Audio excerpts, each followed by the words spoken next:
Hello everyone, good morning. সবাইকে জানাই শুভ সকালের শুভেচ্ছা। আর বন্ধুরা, আমি আছি এখন বর্তমান স্টেশনে, চলে যাচ্ছি বাপের বাড়ি থেকে শ্বশুরবাড়িতে। এই যে দেখো, আমার বর চলে এসছে আমাকে নিতে। ওরা যাচ্ছে টিকিট কাউন্টারে টিকিট কাটবে বলে। আমার ছেলে মেয়েও যাচ্ছে একসাথে। তো বাপের বাড়ি থেকে যেতে ইচ্ছে ছিল না, কি করব বলো বন্ধুরা, যেতে তো হবেই শ্বশুরবাড়িতে।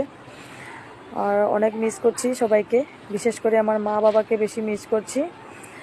আর ভাবছি একা একা বসে কি করব, একটু মিনি ব্লগ করে নিই, আমার বন্ধুদের সাথে শেয়ার করব বলে। তো এখানকার ভিউটা দেখো, খুব সুন্দর এই জায়গাটাকে। তেঁতুলিয়া স্টেশন বলে, কে কে চিনো তেঁতুলিয়া স্টেশন একটু কমেন্ট করে জানিও। আসেনি, আরো 10-15 মিনিট বাকি আছে। দেখো এখানকার ভিউটা খুব সুন্দর, দেখতে থাকো আমার সাথে ভিডিও। কেমন হয়েছে অবশ্যই কমেন্ট করে জানিও। এই যে দেখো ট্রেন গাড়ি চলে এসছে।